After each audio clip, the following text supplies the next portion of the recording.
Hi there, I'm Danny Henderson. Welcome back to my beautiful disclosure channel and my beautiful friend Chantelle Meyburgh from Aquarius, Rising Africa. Hello, darling. I love the way you do that.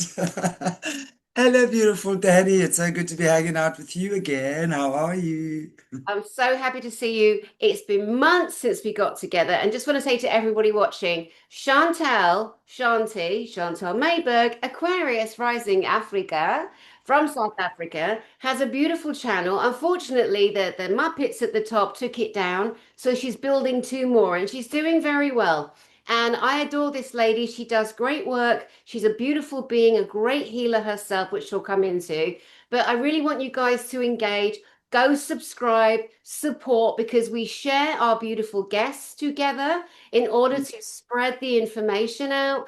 And one of the most historical broadcasts I ever did was with Shanti, Kathy O'Brien, Gloria Masters, Max Lowen, Rachel Vaughan. And these are all women who have survived in their countries the worst, highest level satanic horror, absolute horror, which is an area that Shanti and I bring to light here. So, Shanti, give us an update on who you've been talking to, what you're seeing in the world, and just anything you want to share, Angel Face. Well, firstly, thank you so much for inviting me back. As always, it's so fun hanging out with you, Danny. And yeah, well, here in South Africa, it's winter. No, we're good. We're good. As you all know, we've probably just, there's been a lot of um, Donald Trump did a big thing not too long ago with our president, Cyril Ramaphosa, that brought a lot of light to, of course, the farm murders that are happening here and have been happening for the longest time. And I really just actually want to say, despite all the media that says it's true and it's not true, it's true and it's not true, it is extremely true. There's not genocide on white people per se. The crime rate is very, very high for all um, citizens, no matter what color you might be. But of course, generally, the white people are higher income earners. So you're going to find they are targeted a lot more. But there's certainly a genocide on the white farmers. Mm, So that's the difference. But anyway, I just wanted to say that because I like to make that clear. There's a lot of confusion around that. yeah. But it's been quite a hectic time, I got to tell you. Past wounds of the country coming up, lots of pandemonium going on. I mean, I'm a farm girl. I grew up in the height of apartheid. So I've kind of seen all phases, of what's gone down here. And it's very interesting, Um, but lots of things happening all over the world, Danny. And, in Africa, there's a lot of changes as well. Our corrupt leaders, man, they've got to go. Yeah. Um, Because of the lack of education, which isn't the fault necessarily of the masses. And I mean this because in lots of different countries, people don't know unless they're told that in Africa, the giant motherland, there's a prime minister or president for every single country or every single county within that massive yeah, continent. And people don't realize that. Like America's got one, one, and Britain's got one, well, if you can call him that, and so they don't realize. And then, like you say, there's genocide and apartheid, and most of us don't understand it. And because we're not given all the information, and the genociding or the taking of land off a majority of white farmers for whatever reason, in particular, has been going on for decades. Decades mm, and decades and decades. I grew up with it in England, knowing about it in the days where they'd show everything on the news. They don't do that so much now. They've learned from the Americans to hide and curate a story that everybody then believes. They have half a truth. So many people out of your country, they don't know what's going on there. Could you break it down a little bit, a little mini class on the geology, the geography, and a little bit of the political lollipops around that? political. Yeah, situation. Well, of course, yes. You get the continent of Africa, and it's broken down into different countries. I'm in South Africa, which is obviously the most southern tip of Africa. And if you look at South Africa compared to all the other African countries, barring Namibia, because Namibia used to be part of South Africa, it was Southwest Africa. They pretty, I mean, they obviously there are cities and stuff there, and there are businesses going there and what have you, but they would definitely be classified third world.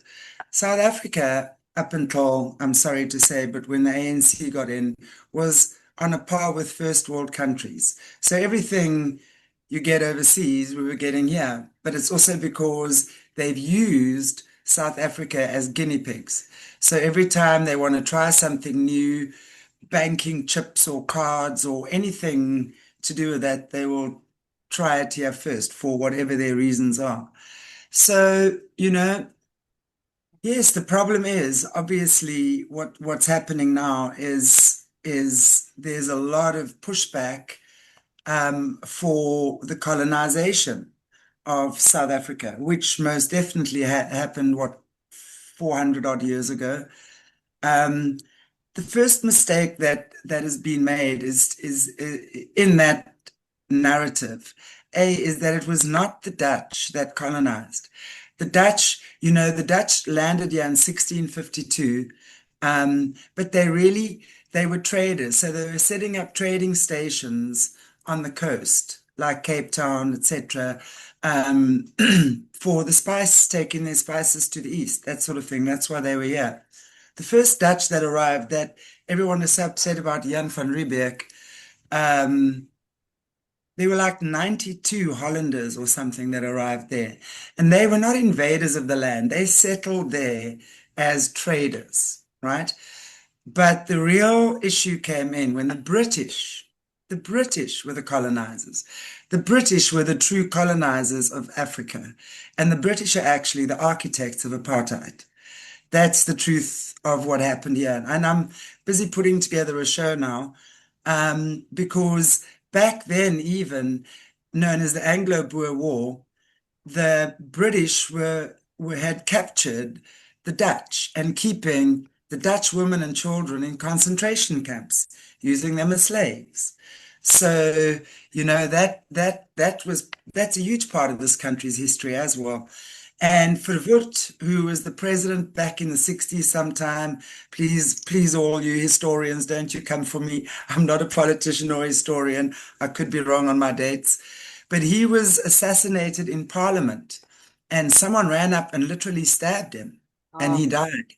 oh. And he was supposed to have been the architect of apartheid, but he was not actually. He was trying to bring inequality. He was trying to uplift and bring African people into politics back then already.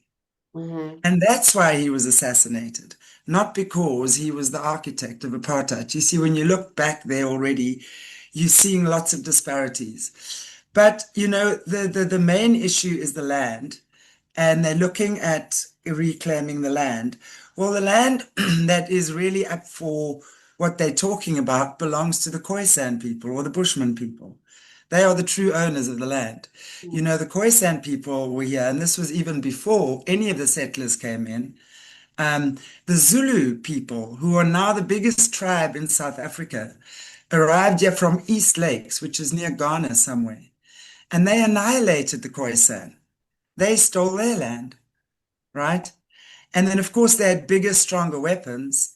And then, of course, that's when the British came in with their bigger, stronger weapons and annihilated the Zulus, right? They didn't annihilate them. There's constant battles between the Zulus and the Xhosas and the Boers and the British, So, and all the African tribes in South Africa right now really are not from South Africa. They are coming from Zimbabwe. Julius Malema, the big one shouting to unalive the farmers, he's from Zimbabwe, actually. He's not even a South African, where Robert Mugabe was, he's from Zimbabwe. So you're fighting for land that's not even yours. It's really just an excuse to create war. But then again, we know that these leaders are bought and paid for by the British still to this day. Um, and like Cyril Ramaphosa is a puppet for Oppenheimer, Nicky Oppenheimer. He's his puppet master. And then Johann Rupert, who we saw there, Mr. I'll come along and, only the richest man in South Africa, white man that is, who's head of the Stellenbosch Mafia, or part thereof, comes in there. He actually runs the country. This country is no longer sovereign. It hasn't been sovereign for a long time, since the 80s. So it's a CC now, close corporation. And Rupert is the CEO or the whatever. Oppenheimer is two in charge. Ramaphosa is the spokesperson. Julius Malema is the chief whip. And then you see all the members, Soros, Bill and Melinda Gates Foundation, ANC, Veterans Fund, all of we are owned. So the whole objective was really to bring destabilization to Southern Africa. And that's how they do it. And they keep the apartheid narrative alive because that serves the government for making money. The crime rate high. Every time someone's window gets broken and you buy a new one, you're paying VAT, which goes to the government, right? They try to increase VAT recently because they haven't got enough money. But they're the richest men in Africa. So who's paying them? On whose payroll are you?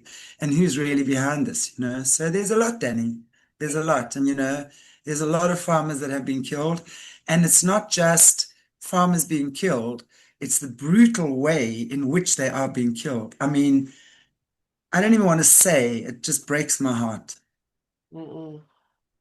Yeah, I'm sorry. It's so horrific, and the world over, the same terrible habits. The British, the stories of the British, trying to create a Roman Empire, but actually Rome, which is Italians, Italy. Yet most of the world doesn't have a dominant Italian language. We know that Spanish is the language spoken across most countries. Right. People don't Exactly. realize that. And they go, no, no, no, China. China's got the biggest amount of people, but it's got Cantonese.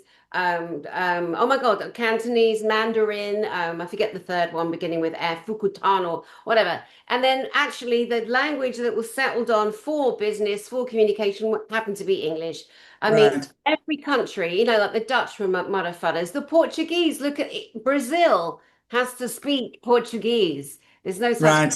Brazilian, right? I mean, again, the lack of education in the world is astounding. And until we have someone like you who lives in South Africa, who is aware, who has seen, who grew up a farm girl firsthand. I remember years ago when I interviewed Sasha Stone. He's an outspoken Afrikaans. He is, I think it was Rhodesia, formerly Rhodesia. Yeah, he's ex-Rhodesian. Yeah, and he was telling me that going to school was so terrifying. He'd be in a truck with his sister and guards, and they would risk going over landmines. They were shot at. So as a little boy, he went through that trauma, and that stays with you in your life. You don't let Exactly it does. go back Yeah. to you. But And I think what I've been doing recently is I've been researching a lot of the slavery stuff because to me that's very interesting. I think there's so much off about that. And as you're saying, the Spanish. In fact, the Spanish and Portuguese were the first slave owners, if we looking at history. But what I also discovered and I'm looking further into it, is that in fact, if we're looking at North Africa, Sudan, up there, Morocco, those places, right? And still to this day, they pirate the seas there heavily, heavily, heavily, heavily, right? Those seas are very pirated. And going back then, the ships going from, also past wherever the ships were going, Americans, they were caught, burnt, captured, and the white women and children, in fact, were captured by the African people. And they were the first slaves sold, white women and children. And that was mainly Americans and they speak and Europeans, but speaking specifically about Swedish. They spoke about Swedish women that and their kids just disappeared after, being taken by the North Africans. Um, and and it's also well documented that back then the African people, they're very tribal, and there was a lot of wars between African tribes. So they were conquering each other. And slavery had nothing to do with race. It had everything to do with who's conquering who and who's stronger, and we taking the weaker as our slaves. It was all over the world, right? So African people were enslaving other African people and selling them. So the slaves were actually being sold by African people to the British, to the Portuguese, to the Spanish, whoever they were, right? That's how that all came to be. I mean, I know it's a lot more complex, but I think, when we're looking at, especially being in South Africa at the moment, and of course, all these wounds from the past in recent months just erupting, and you're seeing so much frustration between, and of course, the African people, the youngsters, oh boy, they don't like us at all. We are demons in their eyes. We have no souls. All we did was steal and grape and pillage, and now they're coming for us. But when you understand also the African people's the way they think, they all they want to be is like in America, because in America they think there's lots of money. There's a lot of the general. When you speak to them, that's where they want to be. Mhm. So they have this Western desire. And if you look at the young African people here, they are very westernized, right? Extremely westernized. Um, but there's still that desire. And obviously, they see how the white person, the colonizers, have raped our continents, stolen minerals, stolen and stolen and stolen, and never ever reinvested. Why is Africa the richest continent, but yet the people are the poorest? Mhm. Why? Come on. Yeah. Now, I mean, there's this youngster now from Burkina Faso, I think it is. I mean, I can't remember his name offhand now, but wow, a youngster, 34 years old, he's getting rid of the French, he's getting rid of the Chinese, he's saying we're taking care of ourselves, and I'm going, good. It's time. Because Africa has been raped by the West, and they see the white as having thinking we're superior, right? So the ones that are living here, us minority, are the ones that get the backlash for everything that's happened. Yeah. And we are probably the least racist country that there is. But if you look at between us, I mean, we like each other. We hang out. Our kids go to school together. We have dinners together. So the average person is certainly not what you see on the news, but there certainly is that faction of that is happening, Yeah. and it does get carried out. I mean, oh yeah, those murders are gruesome, very gruesome, and very brutal, and go on for hours.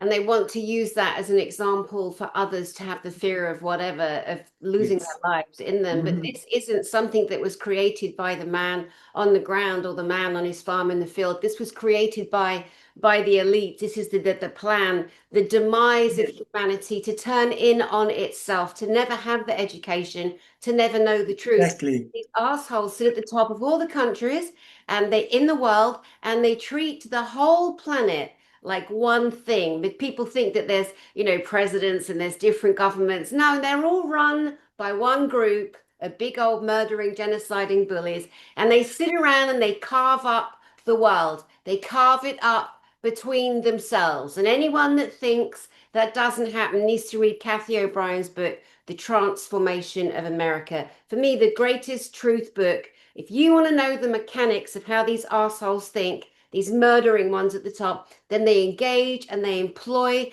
their own ideas, the mind control, the mind washing, the reversing and redacting of history. It's all there and it's all coming up to the surface. You reminded me of two things. One thing about windows you mentioned. I was looking at houses recently in Britain. There's some really old houses, and we were looking at a couple, and you can see where they've literally bricked up where windows used to be. But this is how dim the British people can be, right? This is going on hundreds of years. The same dim-wit theories in their minds. People had to brick up windows in their house or pay more tax. Can you imagine? And recently, in the last few years, if you had a spare bedroom in your house, you had to rent it out to someone or you had to pay extra tax on it.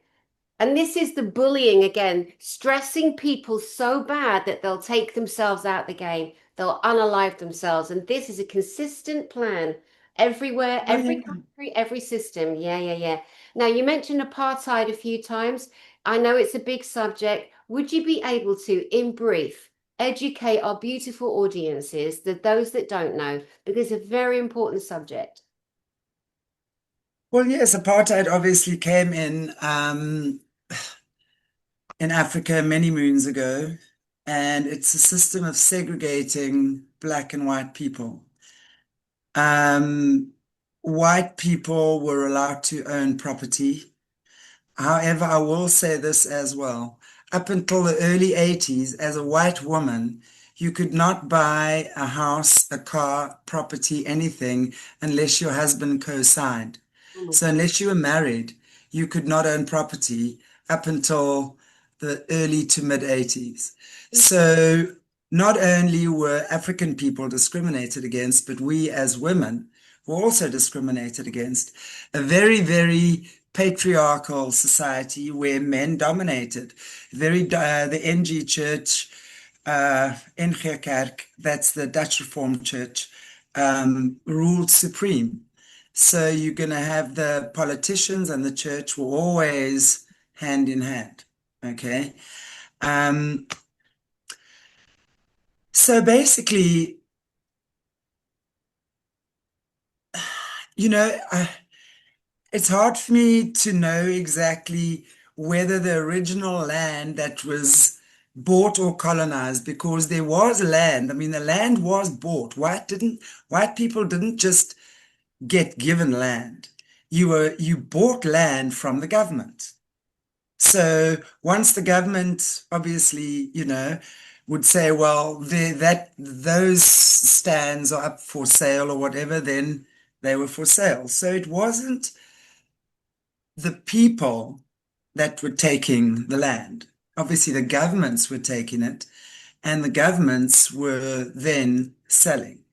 Okay, so that kind of is obviously how that is. How it worked in apartheid was, yes, it was never slavery. You were not, you paid your workers. Were they badly treated? Yes, by the majority of people. Absolutely. They were definitely treated as substandard humans, for sure. You were not allowed to have a black boyfriend or girlfriend. If you did, you were jailed or locked up. I lived on the farm in the Eastern Cape, and my friends were the little African kids, my best friend. So none of this stuff kind of made sense to me a lot of the time. Thank God, my father was never neither of my parents were never racists in that way, where an African person is substandard. Yes, they're your laborers. They lived in their homes, which my parents always took care of them. They always got food, whatever you supply it's like families, the families come and live there. And the guy would work for my dad and his wife would work for my mom and the kids become our friends. So it's like families and those are your friends. So for me, I had a lot of that, played a lot with the African kids, did very naughty things with them.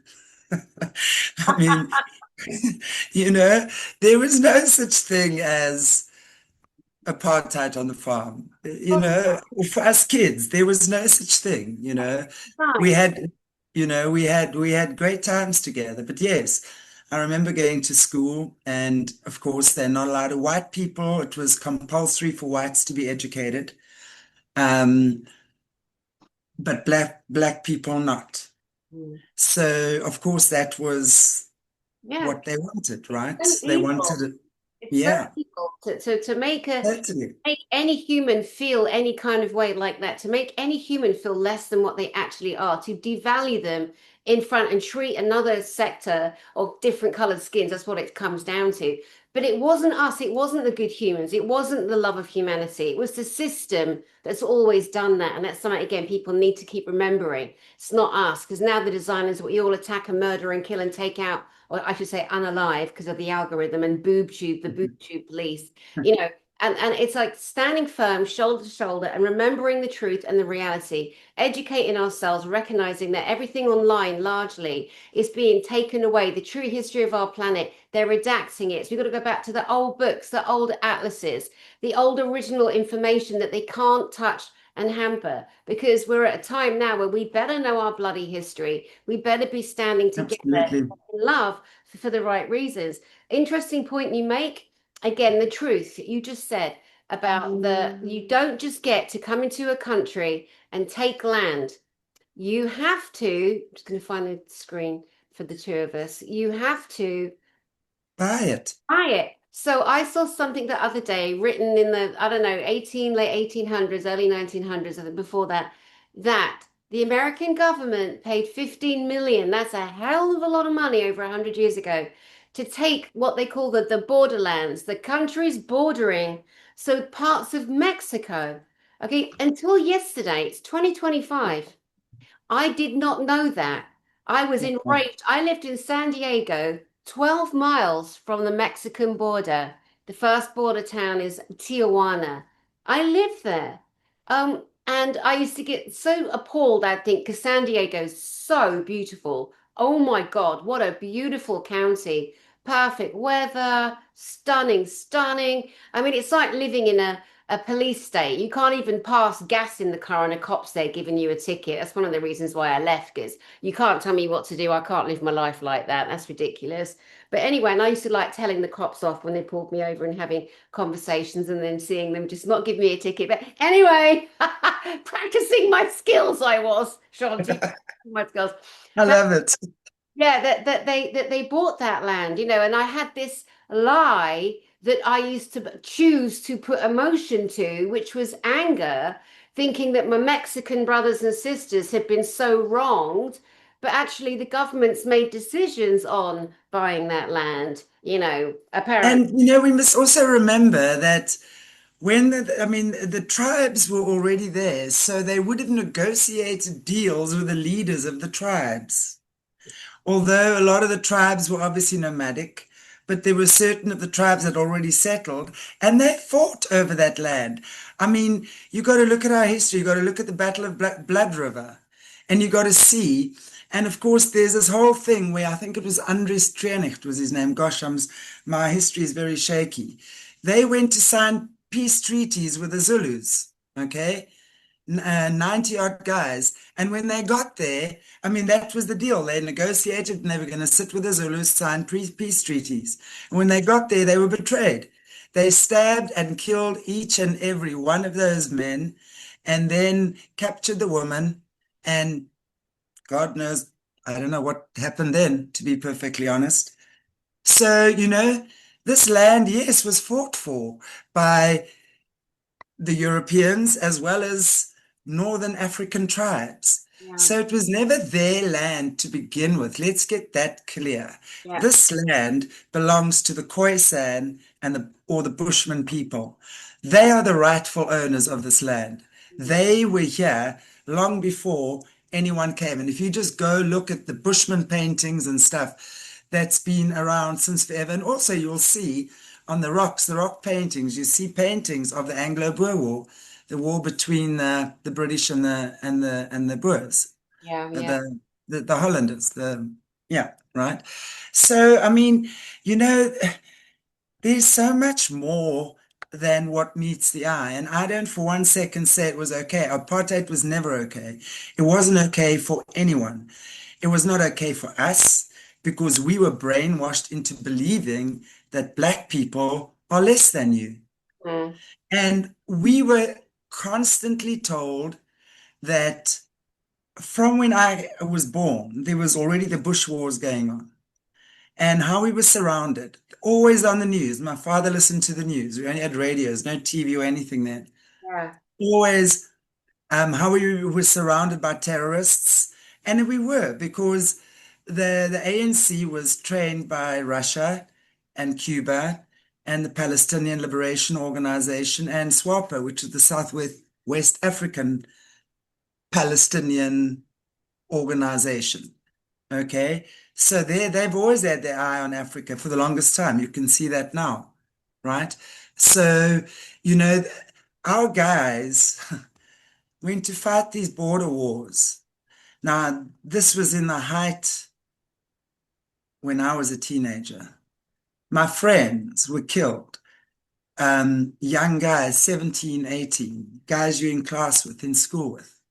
You see on the news, every night on the news, they give the names of these guys that were killed in action, right? And meanwhile, when you hear the real story, a lot of these guys, it was actually friendly fire because, again, this Bush war was orchestrated. I mean, if you look at when the Bush war ended, that was at the beginning of the 90s, end of the 80s, beginning of the 90s, right? When Namibia gained its independence. Meanwhile, it's been agreed years before Namibia would get its independence, right? And then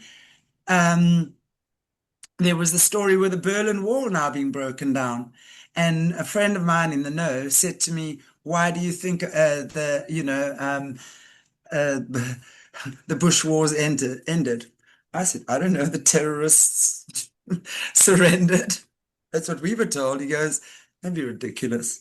I mean, and he was very much part of that. And I'll leave it right there.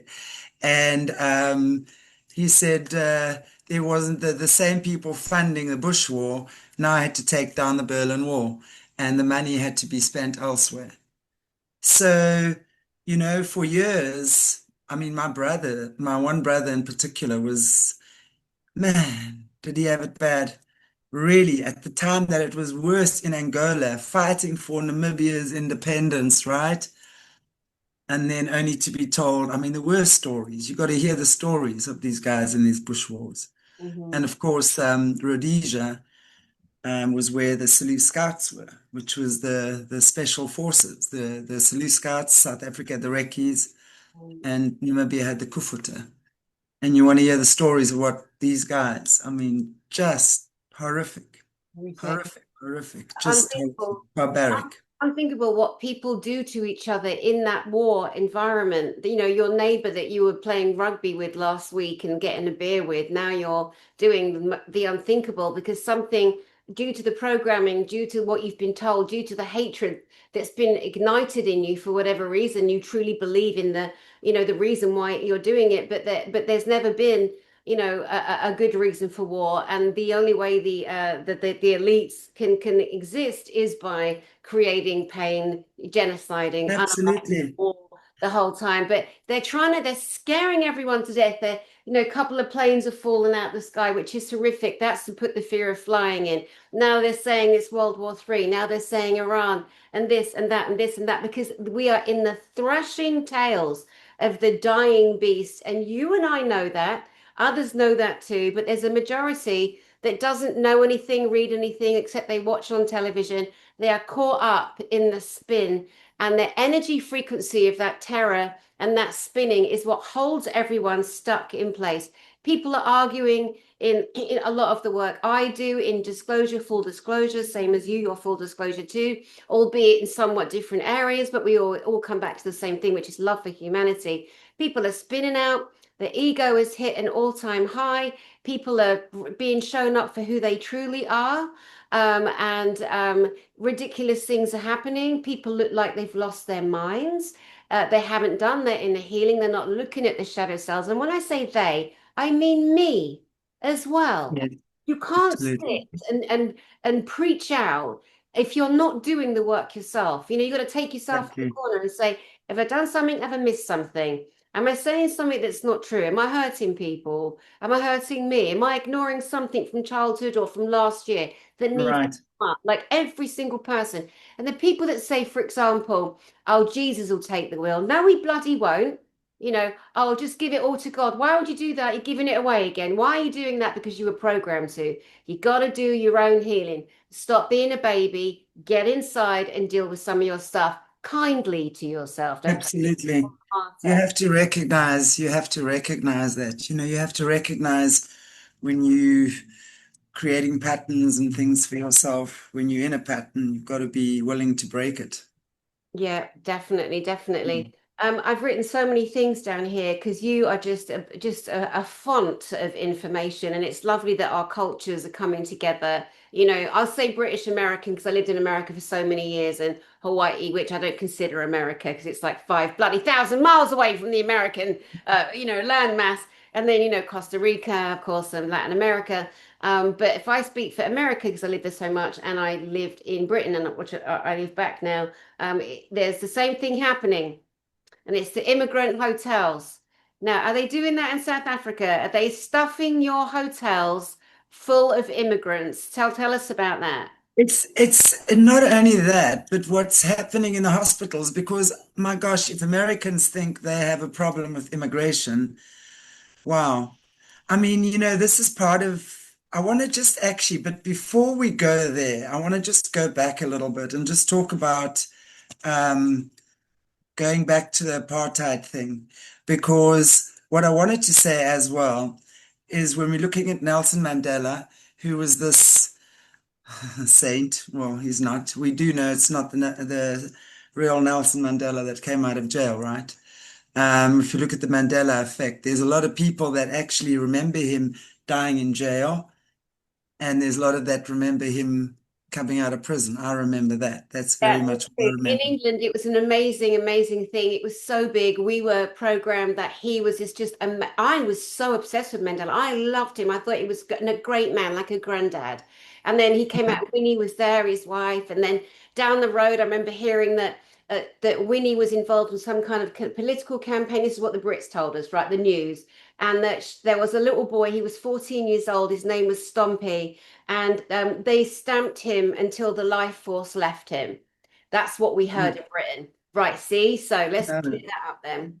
Well, Winnie Mandela was Nelson's obviously wife, but she went in. I actually did a show on it. So for those of you who haven't seen it, you go check it out on my channel. But the real Nelson Mandela died in prison, and there's a Zimbabwean man called Gibson Makandla that's been playing the role of Nelson Mandela, and that came out of prison. That's one of the reasons why Winnie divorced him, because it's all common knowledge here in South Africa. Winnie divorced him because she's, hey, that's not my husband. How? That is not my husband. He couldn't even speak Xhosa when he came, or proper. Yes. So she knew. And then, yes, Winnie Mandela was part of the Women's League. And after she divorced Nelson, she then lost all her status in the ANC Women's League and everything. And they told us it was because she had murdered Stumpy, who was her little gang boy, whatever. And he wasn't stomped to death. He was necklaced. So, in other words, the burning tire around the neck. Oh my That's God. how Stumpy saw his demise. So that was how he passed. But when we're hearing again now, because of all of this, the reason why they made it look that way is because she knew the truth about Mandela, and that it wasn't the real dude That that would be came. so obvious. I mean, I can't imagine even if you were, well, how long was he in there? 27 years in Yeah, prison? Of course, you're going to remember, smell, the body's going to look the size, the size of certain things. I mean, the way someone touch, I mean, you just absolutely, how could you not know? Do you ever see that movie, The Changeling? I wish I'd never seen it. It really disturbed me. Angelina Jolie. I don't recommend it. It's horrible. But this little boy goes missing. Her little boy goes missing. And then this kid turns up and the police are saying, "This is your son." And she's like, "That's not my son." And they're awful to her. They do terrible things to her to try and force her to accept this little chunky boy, this poor little boy. That's not her. It's awful. It's an awful, awful. But part of it's based on a true story. Apparently, it's just terrible. I don't recommend it, but it's so disturbing. But yeah, so with Stompy, see how I remembered the name? You and I are a similar age, and That's what we got in England, but we never get the full truth. And certainly in Mm. America, they definitely don't. And I'll tell you what else is really crazy, having lived there and living here again now. The hatred to Trump, the hatred to Putin, um, in particular. And guys, that doesn't mean I support them, so calm yourself down. But I'm witnessing and I'm observing. You know, Yeah. it's unreal. And so again, it shows you how easily manipulated masses are. People are Oh, easily, yeah. and I know people get triggered by that, but it's time to face it. I've had to. I've had to on lots of different areas. You know, get over your ego, do your healing. And that's why the world is in disarray right now. Did you have another point to make there before we get to the immigrant hotels? Yeah, no, I just wanted to mention that because that was something I wanted to bring in earlier on. And also, like just going back to that time, we had constant states of emergency Ah, when there was unrest in the township. yes. Okay. Then the state of emergency would be declared. And I want to tell you, when you're a kid and you're in boarding school Mm. and there's cops coming around doing their rounds to make sure you're okay. And I want to tell you, there's something, about the African people. They've got such a connection to this land. When they sing, now there's something so beautiful about that African chorus of voices when they're singing and in harmony and melodious with each other. But boy, when they're at war and when they're angry, they stomp that earth. Wow. Wow. And there's thousands. That Zulu war cry is something quite terrifying.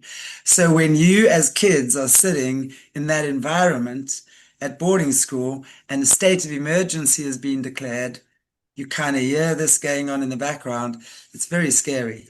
So we grew up with that a lot, and I'm only talking now from a white person's perspective, of course. I'm saying so for us, that was terrifying and constantly told the terrorists are coming in.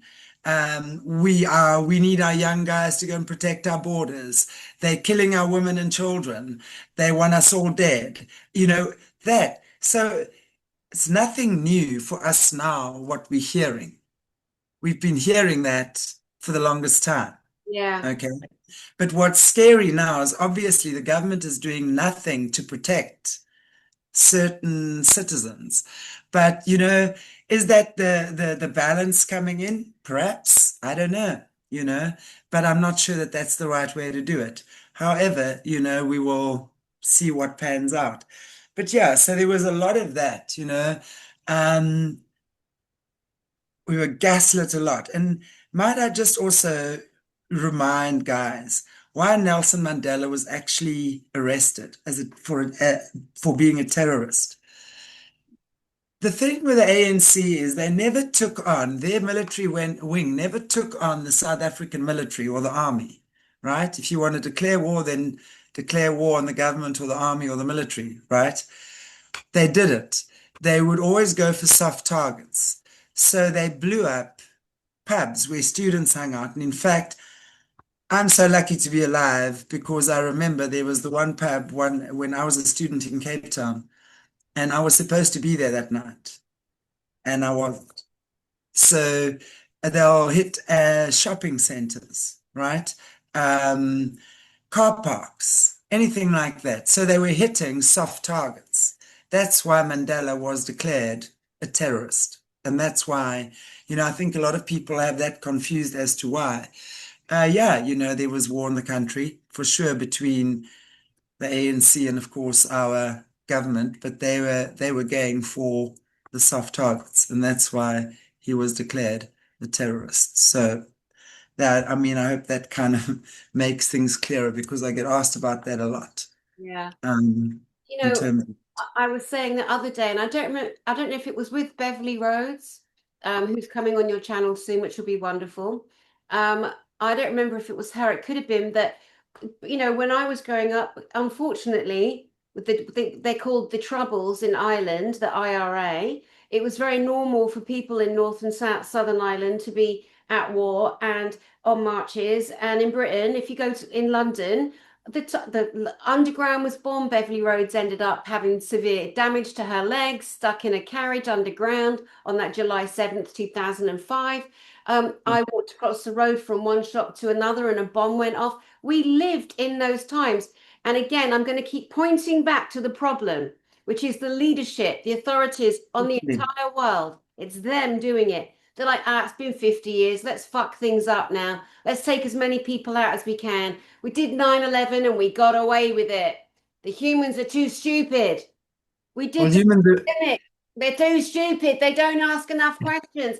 And if people think that there's going to be another COVID, oh my God, they're 10 steps ahead, guys. It's going to be something different. Maybe it's yeah. turbo illnesses exploding in people between the last 3 and 5 years. They are not stupid people. We don't need to get all ready. I'm not wearing a mask again. Oh, they're laughing at us. Yeah, it's kind of, but you know what I think is great is that there is a lot more people that have woken up in the Oh, last 5 years. If I just think about the channel when I began 5 years ago, nearly 5 years ago, and the amount of people that were then waking up, and it's just so many more now. Yes, there's a lot more BS out there as well, and you've got to be a lot more discerning as to who's who in the zoo and who's true in the zoo, right? yeah. Um, but discernment is the most powerful and important spiritual tool, so you've got to use it. But you're not going to get discernment unless you've done the shadow work. That's So you right. have to Gotta do the do shadow shadow work. work. You can still be wrong. Like I make mistakes all the time, and I'm like, damn it, I was so sure. I was so sure he was a good guy. She was a good guy. Or I was so sure that he wouldn't fall for that, and he's fallen for it. Oh my God. And now he's getting aggressive, and she's done that. And I'm like, oh my God, is it me? Are they right? And I'm wrong, and sometimes I'm wrong. And yeah, it's okay to be wrong. Own it, admit it. Get Yeah, to work, exactly. get to the work. Geez, there's so much Exactly. going on right now, right? A lot, a lot.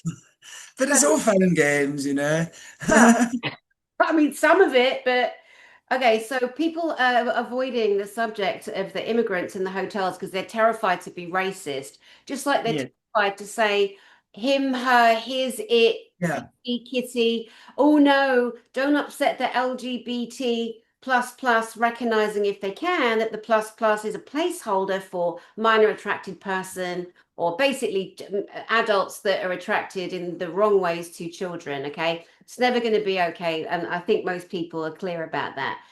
The manipulation again, these idiots at the top waiting and starting with groups of people, corralling them, curating a story. And then if anyone says anything, they're the enemy, they get attacked because of the trauma that all of the segregated people have gone through on many, many levels, the drugs they put them on, the castration, all of that. yeah. Very, very Every- pathetic. My point is the immigrants. So what I've noticed living in America and living in Canada too, living in America and Britain the last, let's say the last 4 years.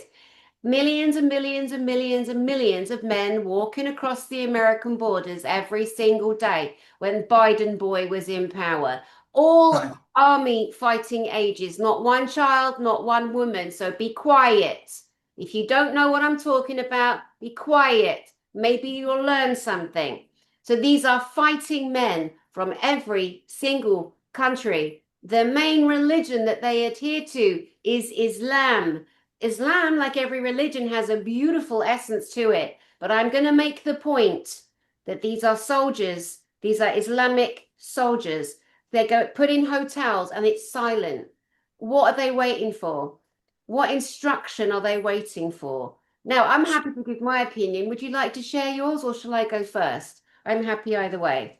Or you don't have to. I don't want to put you on the spot. No, not at all. I mean, I definitely think that that is what's happening. We've actually had this chat also with Jesse on one of our shows when this was happening full steam.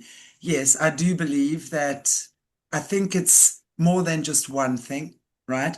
I do believe that they are bringing in these soldiers, um, probably mind controlling them, doing some type of MK Ultra on these guys, waiting to be given instruction. they are being used for something, some type of a military operation, most definitely. What she's also mentioned, is that there's a lot of ritual sacrifice that goes on. So a lot of these young men are actually used as ritual sacrifice as well. So I would say that would be the two-way street. Definitely getting some type of, I don't know, they're armoring up for something, Danny. Yeah. They're armoring up for something. There And was it's interesting. There was a Mm. thinking in America that during the last Biden administration that he was so desperate to win because obviously they were thinking Hillary was going to get in and she failed.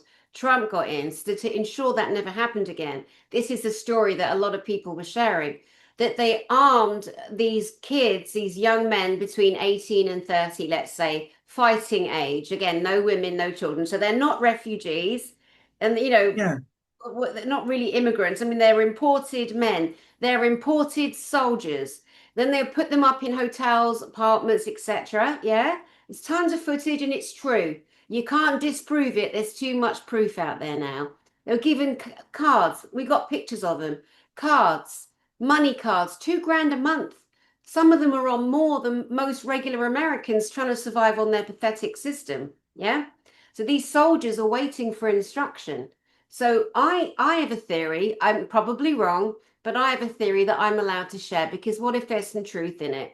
I think that there's a smoke screen behind the beautiful Islamic religion. I'm not talking about Sharia law and all that, and the forcing and the shutting down and the demolition of women, which is completely just completely evil, and it's never going to be a thing that stays. And no, we're not going to do that in Britain or America. We're not going to let anyone put women in curtains and keep them in the hot sun and shut down their identity. That's not living, that's not life, and no one gets to do that. I know they've been trying to, but they're not allowed to, and that won't continue. But if I just speak plainly and what I think is happening, I think that the satanics, the satanic occult that sits at the very top of our world, that the leaders all plug into, their god is Satan. And I don't know what it's going to take for regular people to wake up and understand that they worship Satan. Okay, so Jesus Christ to the loving God, not the big one killing and murdering in the Bible.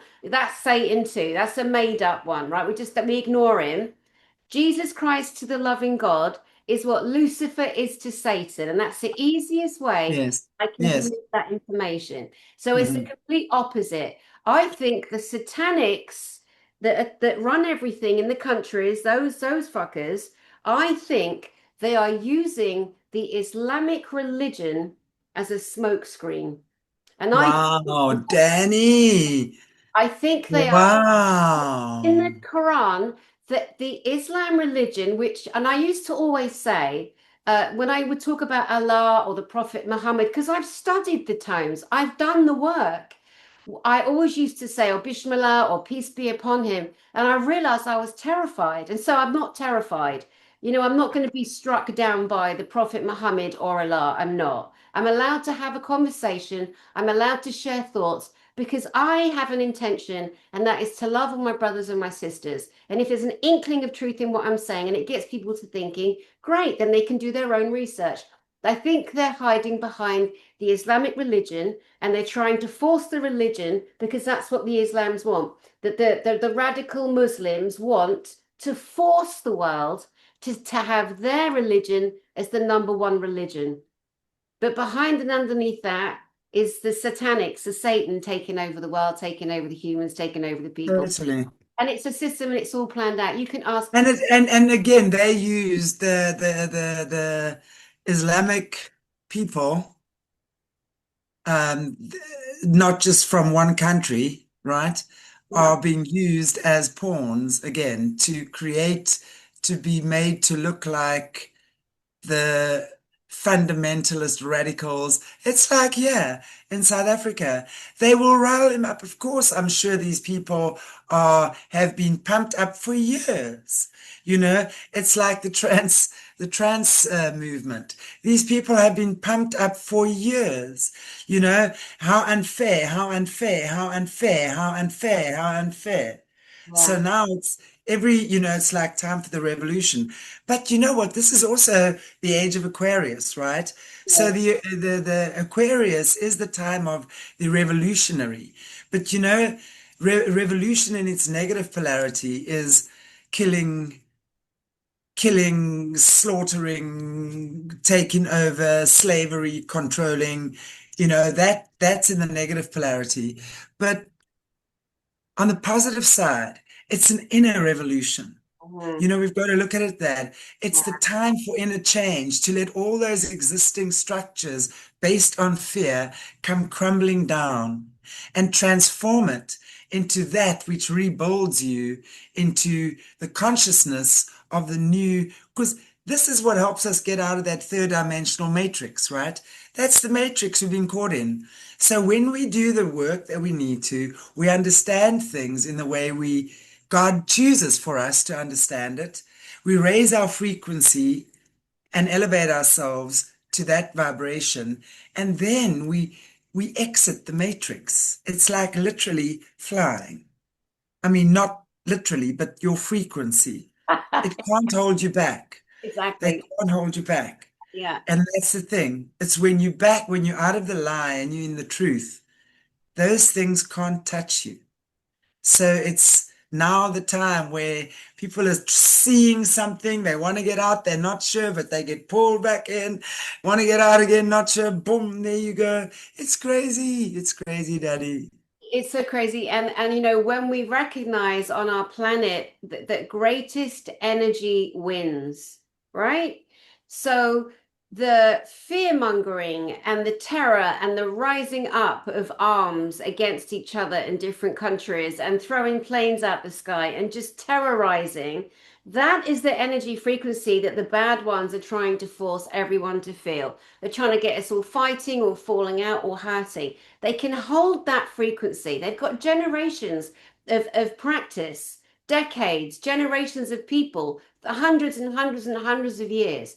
And so we got to recognize when the shit show is happening, what is happening, the inversion. This is when we then get together with our friends, put some music on, shift, force yourself out of it, dance, shift, change, raise up. They have no defense against the light, against No, not at all. love, not at It's the all. that frequency is indigestible to them. Gives Yeah, them heartburn. Heartburn, take note. yeah, exactly, exactly. Where the heart should be. It's reminding them of what they should be looking at, Mhm. actually, Yeah, that's what they yeah, should be doing. But yeah, I mean, it's crazy. And yet too, what we're saying about the immigration. Yeah, there is no immigration, Danny. I must say, my Malawian friends that work around here, they've got their legal papers. But I mean, if you want to see, there is a free for all. And then, of course, a couple of years ago, wow, it was wild. The South Africans are very pissed off because all of these guys are now just flooding over the borders from wherever. Now you have to understand South Africa is where the money is, right? Because as much as what they despise colonizer, the white colonizer has created a first world country called South Africa. Now, I'm not saying it's right or wrong. I'm just saying it is what it is, right? So, um, you know, what does one do in a situation like that when you're dealing? How does one actually rectify that? You can't because it's just one thing against the other, right? But so they come here and now these guys come here and now they'll take jobs. So they'll come and they work in our gardens as gardeners. They'll come and work as domestic workers. They'll go and work as laborers, maybe, where the guys aren't that strict with papers and stuff. But of course, now the South Africa, and then they will take whatever money is being offered because South Africa's currency is much stronger than the currency in their countries, the rest of the African countries. So then, of course, they will take whatever they get and they send it home because now their families are right. eating, you see, because they come to earn for their families mostly. But of course, then the South African were getting really annoyed and then started this whole xenophobic movement. And again, they started with these tractor tires, man, and petroleum. That is the most gruesome thing ever. Not too long ago, my nanny that worked for me then, yep, her husband was taken like that. I Oh, will never forget. She came to work. She was freaking, freaking out. I mean, I just sat and I just cried with her the whole day. I had no idea what to say. You know, how do you actually come? And she had to watch. They made her watch. oh They my, made her watch while that happened because she married him and he was a foreigner. And so what they would do, and also at the time, if you're a South African Zulu, right, and you married a Zimbabwean, they were just killing and handing over their foreign spouses. There was no loyalty in that game. People would disown. They were kicking and burning down their homes. I went and I did some community work there at one of the police stations um, with the Zimbabweans. There was just this sea of displaced Zimbabweans and who needed homes, food. I was feeding the babies. I always go feed the babies. So I was there feeding the babies, you know. yeah, So I got to tell you, there's a lot that goes on, that the rest of the world doesn't see. It's brutal. I yeah, mean, it can be quite wild, but at the end of the day, we live in Africa because we love it here. You'd be very stupid to live in South Africa or any other African country, A, if you didn't like Africa, or B, if you didn't like African people. I love African people. They are amazing. They yeah, truly are. I love their vibe. I love their connection. We grew up with African kids on the farm and dancing with them and playing all their games and going to her mom's house, who was our cook, right? She was our cook, Lefina, and Lefina would cook for me and make me ponko at her house, and it was just like awesome. We had an awesome life, but yeah, I mean that was not the way it was for everyone, obviously. yeah. Um, Well, it's nice to hear of someone that's actually had a nice, happy childhood. It seems so rare these days with everybody with their problems and issues, and also, people can be so judged for that. So let's say somebody who, had a horrendous time, locked in cupboards and physically harmed in every way, and then somebody whose dad wasn't around, and yet the pain in each of the children is the same level of pain.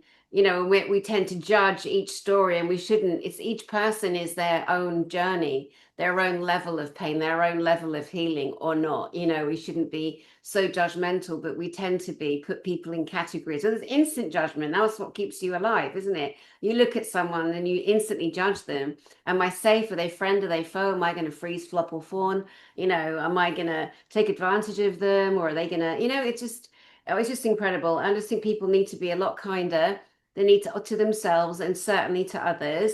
They need to also recognize that they don't maybe know the whole story. Clearly, look how many subjects we've just talked about there that are so shut down and held down. But also, let's say things politically, people don't know. Like, I haven't met Trump in person, I haven't met Elon, I haven't met Putin. So, I really, because I don't have any first-hand experience, make a decision. What I am watching for with everyone out there is the actions they take and how they treat people. And to right. those two things are the real tellers. Because you got all these, I'm going to do this, and I've done this, and I can do this. I go, okay, Billy, off you go. Let's have a look then. Waiting, waiting. Put your money where your mouth is. I triggered some people lately, and I'll probably do it again right now. I'm saying that all these people years ago, when they were like, right, when this happens, Princess Diana's in child protection, and so is John Kennedy, and they're all coming out, and they just disturbed a beautiful truth on things that were true with all this other stuff. That's Yeah, the shitheads at the top. And so I've said to people, okay, so now Trump's in for a second time. Not that I want to talk about politics, of course I don't, but just to make a point, he's in for a second time. Where are they? Where's Diana? Princess Diana? Where is Michael Jackson? Where is Prince? That everyone said they're in witness protection. They're not. Grow up. You gotta grow up. Still, they'll fight. People fight and die on the hill and fall on a sword for a story they heard. They know nothing about, they've been lied to, they can't accept it. People are fighting for people in the wrong rooms when the people they're fighting for, they shouldn't be fighting for them. They've been completely Exactly. misled, and there's nothing I can say or you can say about it. We say it, this is the truth. They got to figure it out themselves. We're all on an individual journey, aren't we? Totally, Danny. I so agree with you there. I mean, you know, there's so much going on, as you say, on our platforms and just in the whole disclosure community. Um, and people, you just so many people don't know who to believe, and this is why I say the most important spiritual tool is discernment. And there's only two things really. There's truth and the lie. And yes, do we know what's truth and the lie? Mostly not right now when it comes to that. But what I understand is when you yourself choose to walk in truth. In other words, you choose to tell the truth. You choose to act in truth. You act in a kind, generous way. And it doesn't mean that you are imperfect. I mean, I can think of 20,000 F-ups I make every day of my life, but I know where my heart is. I know what that is. And I know when it comes to tell the truth or tell a lie, you tell the truth. And when there's a consistent lie, when people are lying and you know they're lying, and there's discrepancies in the story which you know for a fact are not true, not a suspicion, I would then say step away from that.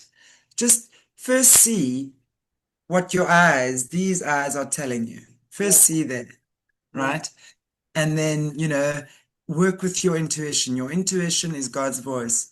But you'll have those that say, you don't, your intuition, rubbish. If your intuition is blocked and you're full of blockages and issues, then your intuition is going to be blocked and you're not going to want to know. You're not going to always get the accurate feeling or insight. But when you are in alignment with truth, God, Christ, your intuition is spot on. mm, That's how God speaks to us. It's through intuition. You just got to know, boom, there, act now, do it, let it prompt you. It's that inner prompting. That's what it is. That moment you feel you've got to make the call, get in your car and drive. Don't do that. Don't say that word. Step back. It's an inner prompting that you act on. yeah. Yeah, With regard to the truth being the truth, and things, so I think every subject, every corner, every element of disclosure is under severe and fierce attack, like chronic attack, and I'm seeing it. I'm moving forward. I'm not looking back. I'm not putting my hands back to try and convince anyone. I'm done because I've said 1,000 times, don't worship anyone. Don't worship the humans. Don't put them above yourself. Don't put authority above yourself. They are not over you. No one above another. I say it consistently, right? And now that I've been saying, thank goodness I've been true and real about that. Now people are going to have to go, oh, because people are confused, they're angry, they're upset, and I do feel for them. I have such compassion for them. But they put all their hope and faith and trust into other humans, and now they've sinned. Those humans are confusing them, maybe lying and trying to take them down a different path, and they don't know what to do. Rather than admit that they shouldn't have followed, like we always said, don't follow, don't worship, they're not celebrities. Now they're mad, but really they're mad at themselves. And that's okay exactly. because now you got to have the courage to go here and don't risk again putting somebody above you in front of you, thinking someone's the big all, the greatest, the this or that on the planet because you are disallowing yourself your full availability to be the full potential and the full love that you are. And it's surprising to people, right, how amazing they are when they let themselves be that. Exactly, Danny. It's so true. And and the minute you stop giving your power away to somebody, and it's wonderful to have admiration for someone. It's wonderful to say, wow, I would like to do something like that. It's wonderful to use someone as an inspiration. Have a conversation with someone who inspires you. You know, if they're willing to share their knowledge, fantastic. I have people I mean, it's wonderful. I have people coming to me, asking me things, and I love helping. I love helping people to set up their channels or help them with their animals or whatever it might be, you know. So when your heart is open and you're not afraid to open your heart anymore, you know, and you start the process of trusting. Opening your heart means trust. Mm. You start trusting yourself. You start trusting your connection to the divine. You start trusting the voice of the divine. And how do you do it? But you have to make plenty of mistakes before you go, oh, okay, that's truth and that's my imagination or my vivid imagination. You need your imagination, right? That's true, but not an overactive one. Yeah. So, you know, it's always about finding that perfect balance.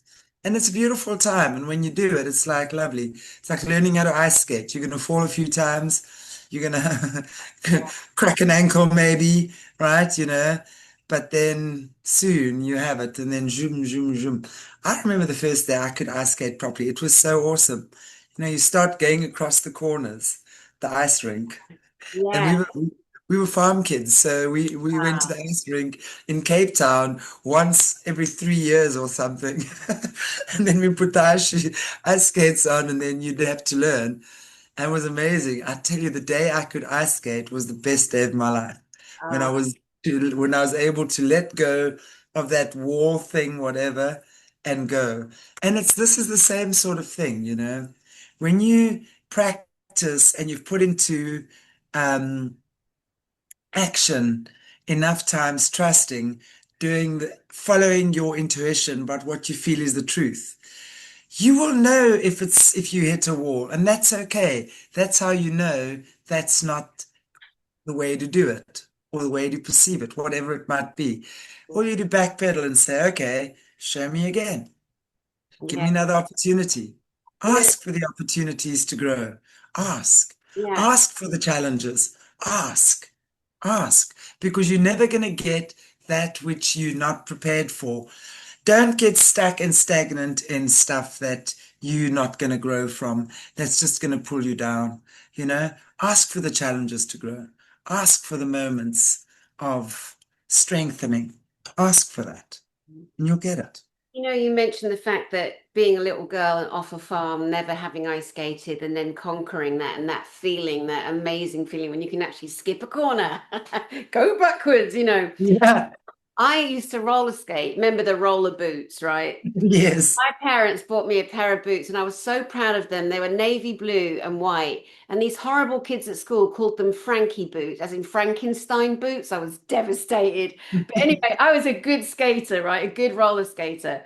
And I could, go along and I could spin and I could go backwards and I could wiggle and all the rest of it. Well, anyway, last year, my sister got a new pair of roller boots. She's like 10 years younger than me and she's got little boys. And so we went to the roller rink. In my head, I'm gonna like, I'm gonna show her that I can go backwards and I can spin, right? Oh my God. So she goes sailing onto the little, the floor. Little boys are there, one's on skates, one's on the scooter. And I'm like, right, here I go. Oh my God, I couldn't even lift a leg up. I couldn't do it. Wow. I was so out of shape, out of practice. I hold onto the wall like an 80-year-old woman, in severe trouble. And then the panic when there was a gap from where the gate is, it was open. I had to get from there to there. And my body's doing this. I mean, it was terrifying. It was so stressful, but I couldn't stop laughing at my own arrogance because I thought I'll just be like, yeah, wallet, baby, get those skates on. Woohoo! It was the Right. complete opposite. My sister was in the corner, bent over, laughing, pointing at me. And I laughed back because it was funny. But again, so it's a kind of another reverse analogy, right? I did it, I was good at it. I haven't done it for like 20, 30 years. I assumed I'd still have the skill, I still have the definition, and I didn't at all. So that's another kind of good lesson.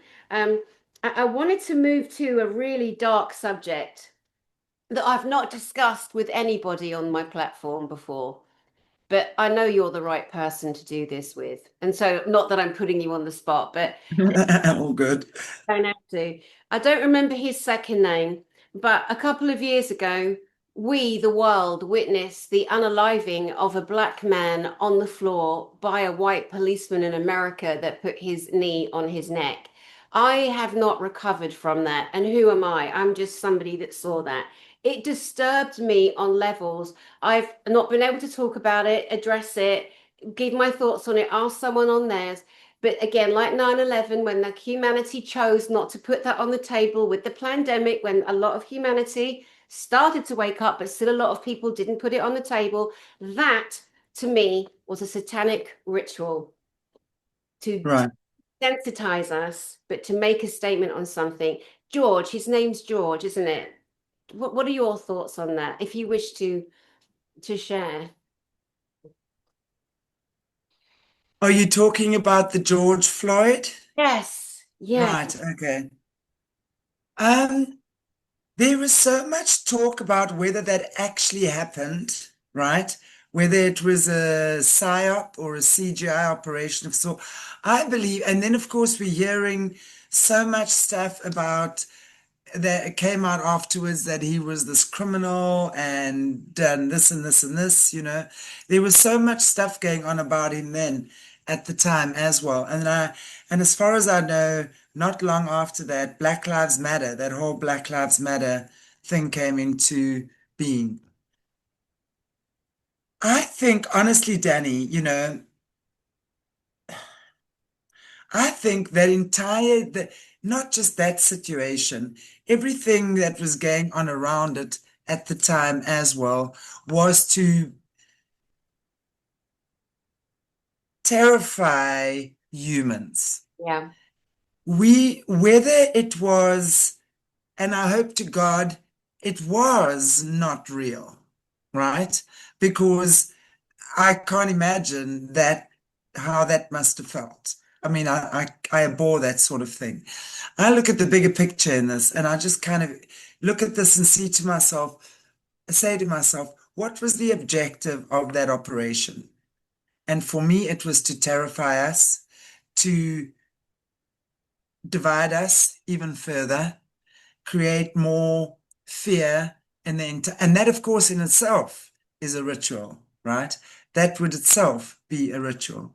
So I think that's not the only thing that they've used Mhm. against not only the person or the people that were involved, but against all of us. I'm not sure. What's your take on that?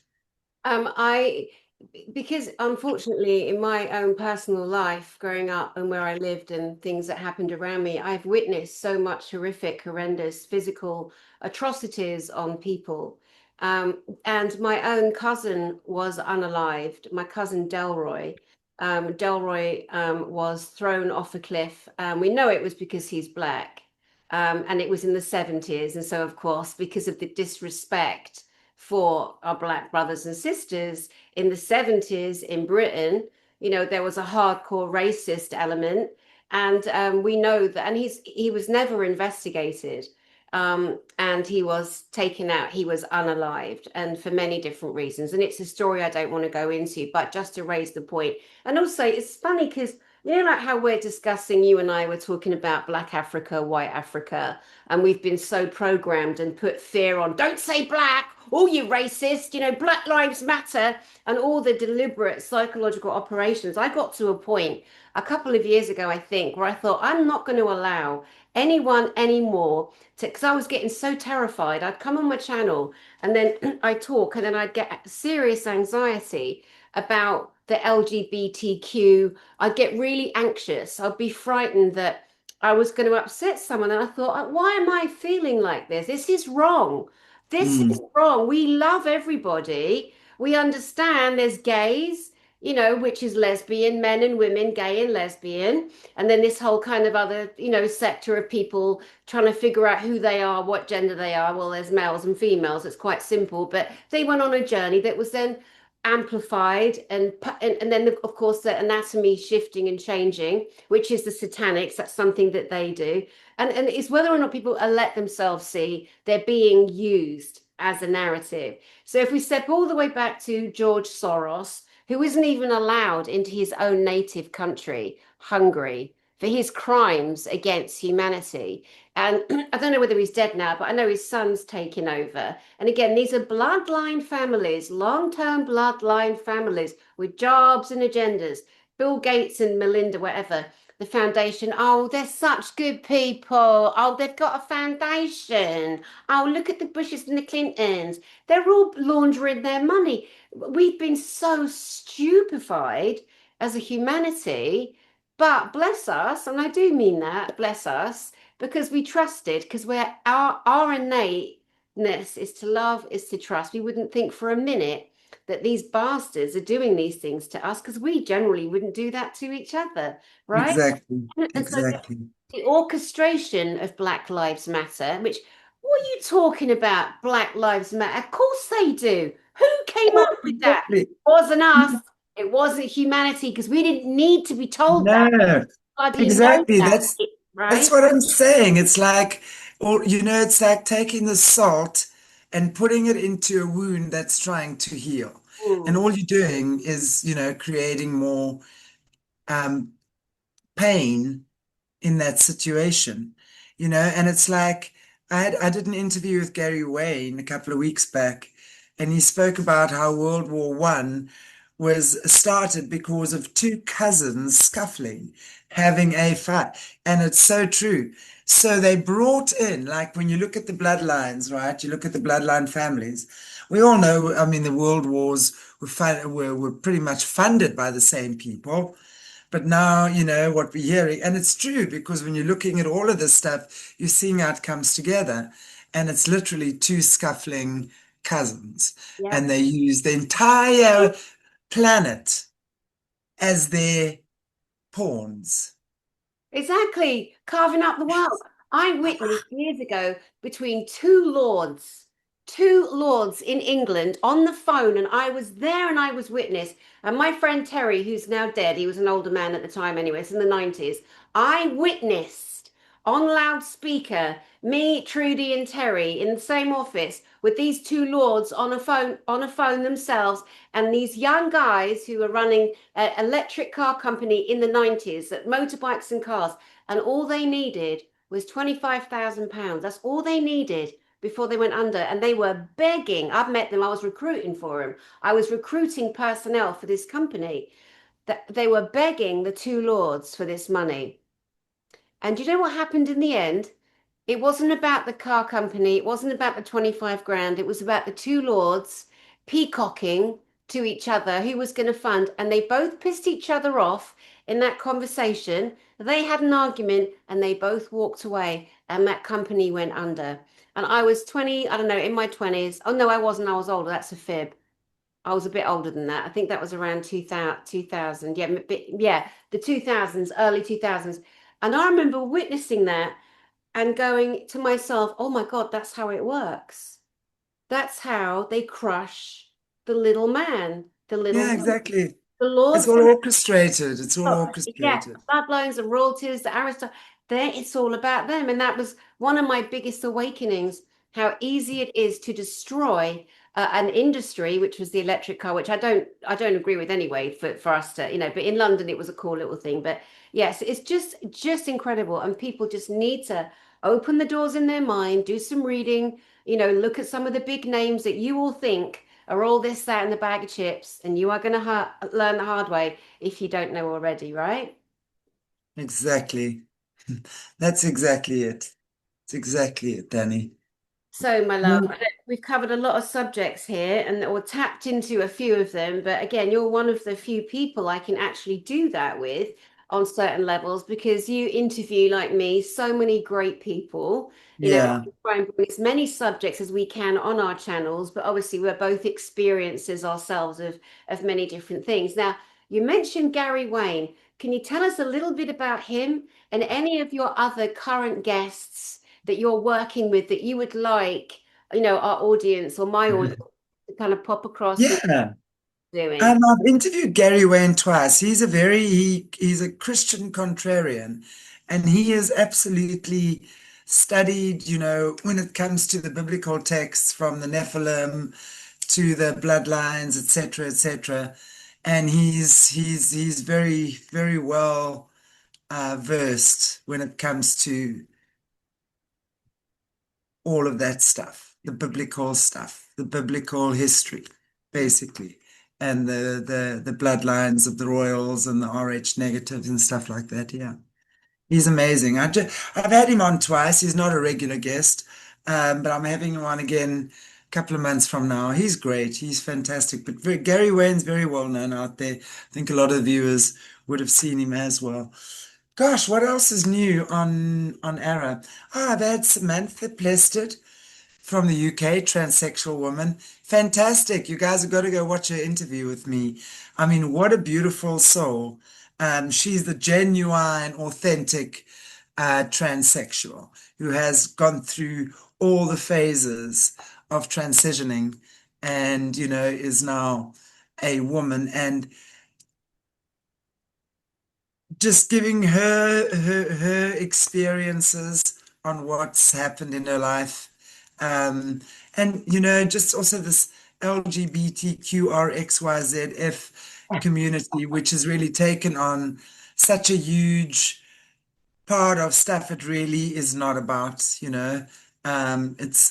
when we speak to the original gay trans people from way back yonder, none of the stuff that we're seeing in recent years was even around then. So there's quite a bit of issues around that, right? And the kids and stuff. But yeah, Samantha Plested is a fantastic guest as well. I'm actually got Kathy O'Brien on tomorrow and Sunday. Oh, I love my So girl. I love yeah. her so much. And of course, Kathy O'Brien is really amazing. I've actually spoken quite a bit to Akim Ra as well. Akim Ra, to me, is one of the most fascinating guests. He's a survivor of the secret space program as well, and has been to a lot of these cloning facilities and stuff like that. So he's a fantastic guest to keep an eye on as well. He's actually hasn't been on this month, but I hope to have him back again. He's just taken some time out. Um, yeah, there's quite a few, but yeah, those are the ones that I see at the moment. Dr. Dennis Carroll as well. He comes on a Thursday. He's really very well versed when it comes to the cryptids and what goes on in these underground facilities Ooh, with the military and stuff like that. So yeah, there's a whole dodgy underbelly of the world that we look into as well. Yeah. yeah. So Nice, nice. And again, it's like I said to people, like I've got some other different kinds of people coming on my channel that some people are going to think, oh, that's controversial, but it's not because we need to be expanding because let's say the disclosure community is actually very small. So I'm known for several things. One is being a pain in the arse and being too outspoken and irritating people, rattling their demons, which I don't know what I do. But beautiful conference, Galactic Spiritual Informers. And I'm shaking things up this year in America, which is in 3 months' time in Charlotte, North Carolina, because we have to. And we have to bring in different people. On my channel, I'm bringing in other people that a couple of people are going to be surprised at. But if we stay in this little microscopic ball, which is what the negative energies and entities and systems and governments and militaries, the negative sides, want us to. They want us to stay here. I can't, I won't, I shan't. Therefore, exactly. you guys all argue over here. You guys all pit pat there. You try and do this over there. Fine. I'm expanding myself and my audience and the beautiful information that comes in. And again, like let's say that you and I have lots of different beautiful people we talk to. Even some I talk to, I don't have to agree or believe every single thing they say. They have Exactly. opinion, but I mean, if they're going to make stuff up, like, they're going to channel a human being on a spacecraft that is a real human, it's not a spirit, I'm going to have a little pop at that because that's just a lie. And that's really deliberately hurting and confusing people. I can't sit back and watch that happen. But in general, we've just got to recognize that we're not all going to agree. When people see a couple of my new guests coming on, they're going to go, wow, it's not about turning sides or people get so silly, don't they? They're safe in the little box. long as you keep doing what you're supposed to do, and then when you expand, they'll either expand with you or they won't, and that's okay too, isn't it? Exactly. Exactly, Danny. I met So Daniel true. Brinkley this week. Daniel Brinkley. This man has died 3 different times. He's had so many near-death experiences. First one, he was electrocuted. He'd just come out of the Vietnam War. He's 75 years old at this stage. This happened 50 years ago. And that was his first, struck by lightning, left his body, terrible pain. And he's gone on to write beautiful books. He's been a voice. And even today, he still sits with the dying, the hospice carer. He's a hospice angel. He's right now working with a man called Mark. He doesn't think Mark will last, longer than 2 weeks. I mean, these angel souls on our planet are so special. He knows about death more than most people because he's died 3 times. He's been to heaven, Wow. right? Fascinating, absolutely. Wow. That And, is. and this is the kind of information that I think people are absolutely hungry for. They're so hungry. Exactly.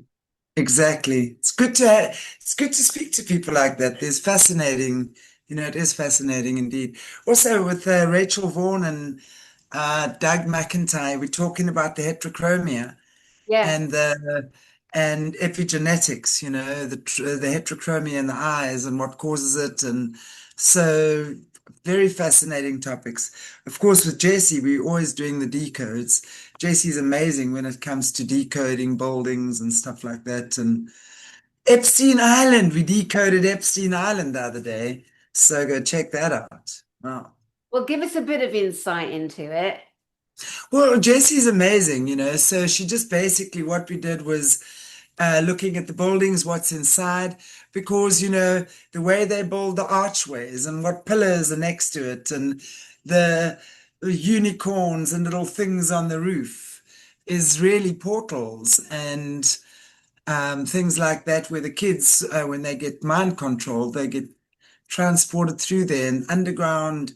Yeah, it's crazy. Underground, they're going to the underground bases, It's amazing. It's amazing. It's not just an island where the pedos existed. It's very satanic, very Luciferian.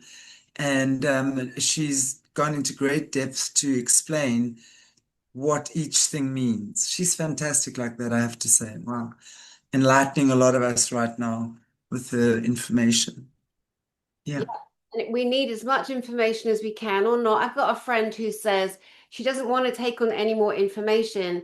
She's on overload and she just wants to concentrate on dropping into her heart, being with her soul and, being with what she calls the divine matrix. I understand that, but I also understand that every single soul is on an individual journey. So our journey home to truth, to whatever that looks like and whatever that actually means is going to be different. We can judge people, or we could just let them be on their journey and love them as they're on that journey and give them information if Totally. that's it. But we can't make them, watch a link we send, read a book we suggest. It's not for us to do that. We can lay everything out on the table, and then you can't make someone, and if you do force them, there's going to be a comeback for that. There's going to be a punishment. Exactly. Always. Always, always, always. Wow. Well, listen, I could just talk to you for hours. You're just adorable. Well, next time you coming onto my channel, Yeah, love. we're gonna hang out on my channel next time and we're gonna chat about more awesome things. Yeah. It's always Definitely, fun definitely. hanging with you. I've always wondered about your picture behind you, and I'm seeing a bit more of it. Normally, you can only just see the feet. What is that whole picture? Oh, it's a person wrapping them. Oh, that's. Yes. I thought it. My friend, yeah, she painted it for me. It's called Thinking Man. So Oh, it's, the man with his arms wrapped yeah. around and going within. So he's called Thinking Man. Okay. Beautiful. I love it. It's one of my favorite pieces. I Oh, love it. yeah, because I you love it. can't really see. Like, I'd love to show off more of my gorgeous plants that I spend time with. Ah, your plants look fabulous, Yeah, and babe. I've got Really two do. new angels, but it's not always easy with the little kind of the space that we've got, is it, to share? Yeah, exactly. Um, Exactly. Anyway, listen, let's come to you for your kind of final words of the day to the beautiful audience. And I want to invite the lovely people that come to my channel to step across to yours, subscribe, and meet all of your guests and get more education, and insight for themselves and for them to share with you too. Indeed. Danny, all I have to say is we're living in crazy times. We are, and I think, but what's really coming to the fore for me now is, as Jesse always said, the wheat and the chaff are separating.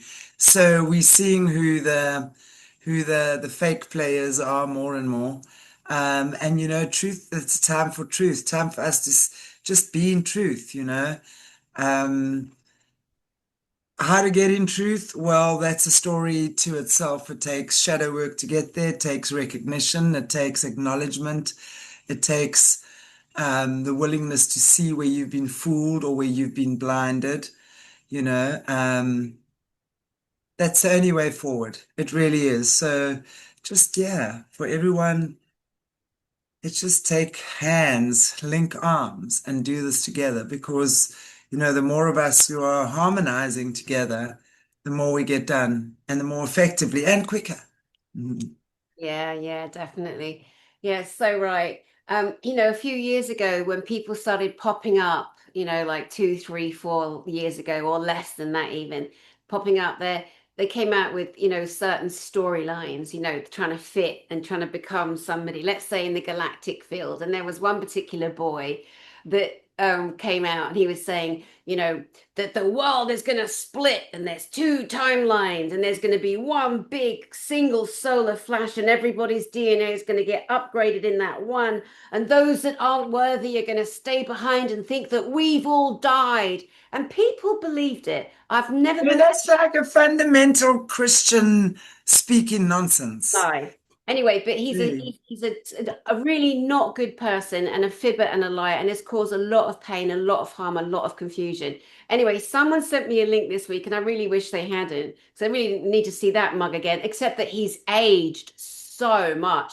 The boy is looking rough. Wow. And he's there and he's talking again about the two timelines. No, there's only one love, one timeline, the two timelines and the solar flash. He stopped himself saying that everyone's going to die and then we're going to, good people are going to live and they're going to look down. They're going to be angels, but they've got to leave their dogs behind. So I would say to people, be very careful. Decide what you're going to take on board your beautiful vessel, your beautiful mind. Decide what you're going to occupy your lovely special time. That if I'm you, I'm working on my healing. I'm working on healing my inner child, my rage, my teen, my angst, my anxiety. I'm working on this, and so don't be Absolutely. right. So you can choose to be angry and confused because somebody you followed, worshipped, adored, and celebrated, yeah, celebrity, has gone a different road, and now you're like, what do I do? Well, don't be following, don't be celebrating celebrities, don't be getting lost in their stories, because you got to come back here. Because at the end of the day, they're not going to be standing next to you, knocking on your door. They don't know your name. So, my loves out there, focus here.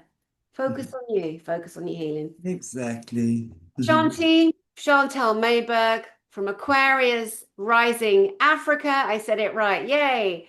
Aquarius Rising. Yeah. Love and adore you. See you soon. Thank you. Danny,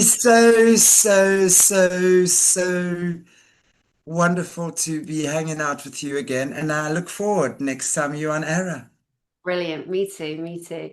And to you beautiful guys out there, thank you. I know we covered a lot of subjects. Just take a breath. You might have been a little bit, kind of nudged here and there, but that is a good thing. To Right. research, to read, to think about how do you feel about it. And maybe like me, you're still stuck in that trauma bubble with George Floyd and what happened there. And it's time to kind of grieve that and let that go because we don't deserve to suffer and get these things stuck in our vessels. Exactly. We deserve to be able to like transmute, alchemize all the pain in us and move on. So I'm sending everyone love from my heart to yours. My name is Danny Henderson. I do love humanity so dearly, deeply, And let's keep going, guys. I'll see you soon.